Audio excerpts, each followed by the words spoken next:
A new signing has commented on joining All Elite Wrestling, and the Elite have resurfaced in public. But first, let's get to the quick-fire headlines, as we recently discussed a video posted by Sasha Banks on Instagram that teased the next move of her career will take place in November, with us offering the 3 most likely options if she were to stick around in wrestling. Well, shortly after the video went live, her decision may have seemingly been revealed, as both Sasha and her absent former tag team partner Naomi would be re-added to the then now forever together intro that would air before WWE Crown Jewel this past Saturday afternoon, a sign that she will be returning to WWE. And speaking of Sasha Banks, a video has surfaced of her preparing for in-ring action, with her being seen training with Mexican wrestling legend Juventud Guerrera in Mexico. Former WWE superstar Kalisto was also seen in the footage, somebody who is real-life friends with Banks and her husband Mikaze. The Deathmatch King Matt Cardona would speak with Sportskeeda Wrestling this week, where he discussed the possibility of rejoining WWE, where he worked under the name of Zack Ryder. Matt would state that if he were to return to the company, it would be under his real name. According to Fightful, WWE are actually interested in re-signing Chelsea Green, who is Cardona's wife, although right now there's no word on if they're interested in bringing Cardona back, with the two having recently worked together as a partnership on the independent scene. Former NWA World's Heavyweight Champion Nick Aldis has taken to his Instagram subscriber feed to announce that he has handed his notice in to the National Wrestling Alliance and will become a free agent once his contract expires in January 2023. During his time with the promotion, he would become the 6th longest reigning NWA World's Champion in history and has largely been the face of the revitalized NWA product since 2017, although he has stated that he is not happy with the current direction. His next destination is unclear, however he will likely receive interest from the likes of WWE, AEW and even Impact, where he is a former TNA World Heavyweight Champion. This past weekend, in the main event of WWE Crown Jewel in Saudi Arabia, Roman Reigns would defeat social media star Logan Paul to retain the undisputed WWE Universal title. After impressing hugely in his 3rd ever wrestling match, Logan would take to Twitter to reveal that he has suffered a serious knee injury, and he would say,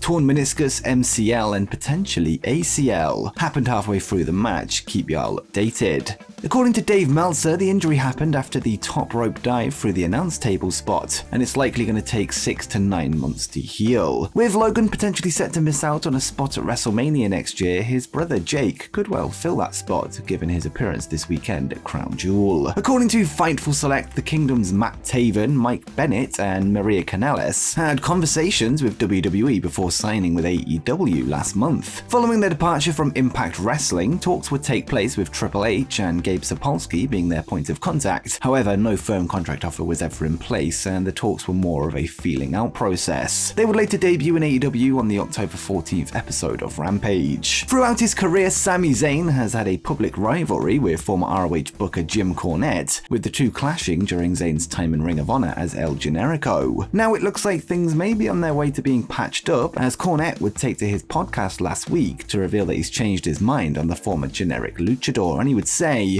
"Oh, I've been feeling oozy. Let me tell you something. I never thought I would say this, but I think now Sami Zayn is my favorite person to watch on television. El Generico certainly wasn't, but Sami Zayn is incredible." Zayn would then spot the quote on Twitter, replying in character in a shocked way, and simply said, "My dog?" Sami's performances in recent months have knocked it out the park, with him on his way to becoming one of the company's top babyfaces if things carry on. He's been so good that he's now changed the minds of one of his most fierce critics. According to WrestleVotes via Give Me Sport, WWE head of creative Triple H may already know who will be the one to dethrone reigning undisputed Universal Champion Roman Reigns, whose reign will surpass 800 days tomorrow, and the report would note, "They have an idea of who is going to beat Roman. I don't know specifically if it's Cody. I don't know if it's The Rock. I don't know if it's Bray, but I think there's a handful of guys that they would say, alright, this makes sense for future. But I don't think it's happening anytime soon, to be honest with you."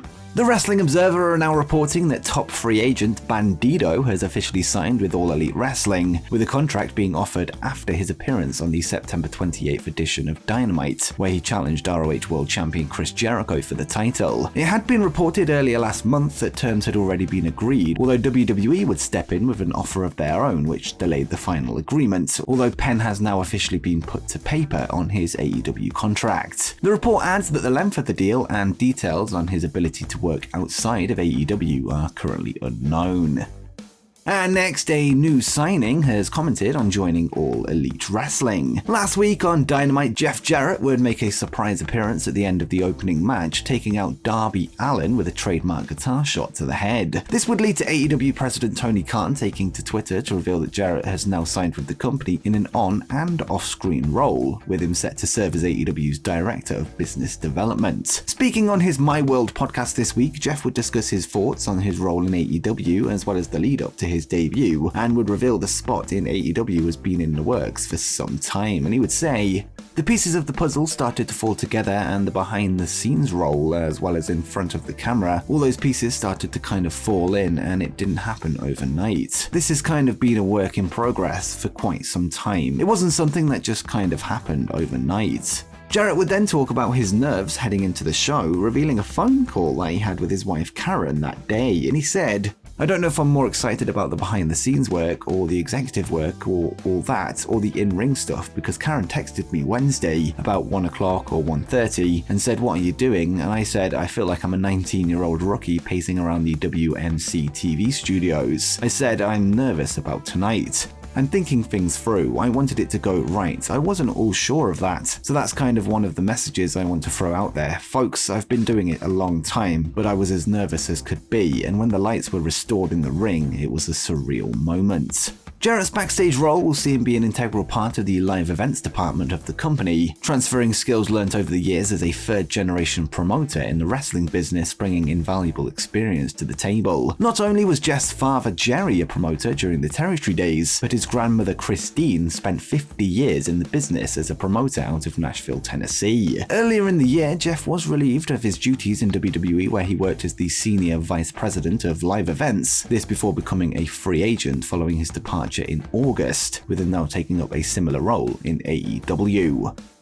And finally, the Elite have resurfaced in public. Ever since AEW All Out 2022, appearances from CM Punk and the Elite have been scarce due to their suspensions from All Elite Wrestling. Punk was spotted taking a photo with a fan in downtown Chicago shortly after the event, and could even be seen in the reflection of his television in an Instagram story promoting his wife AJ Lee's new movie on Netflix. As for the Elite, Kenny Omega has been spotted in Japan, whilst Matt Jackson would take to Instagram to post a video regarding the Young Bucks' sneaker drop, thanking fans for their support over the years. Well, now Nick Jackson of the Young Bucks has resurfaced, as he was spotted last night at the Staples Center in LA, this during the Los Angeles Clippers vs Utah Jazz basketball game. Nick was presented on screens around the arena as a star of All Elite Wrestling before he would participate in the t-shirt toss portion of the night. He would throw multiple t-shirts into the crowd for fans to catch, this being the first time he's been spotted publicly since the suspension at AEW All Out 2022, following the backstage altercation involving the Elite, CM Punk, and Ace Steel. This wasn't the only Elite-related incident of the weekend, however, as AEW wrestler Kenny Omega and WWE superstar Xavier Woods would find themselves in the same lobby whilst playing the beta for the newest Street Fighter game. Woods would share a clip of the encounter on his Twitter page, with narration of their text chat being added in post. The pair would then joke about the AEW All Out backstage incident, when Omega would tell Woods that he's biting off more than he can chew by playing with him, and here's the clip of the interaction. "Creed? You dare show your face here? Well, I guess it makes sense since you are a beta after all." I'm rolling on the floor laughing. What? Kenny, you're in the beta too.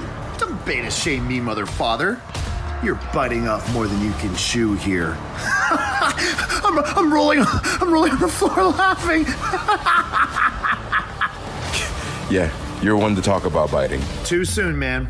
Have some class, why don't you, Creed?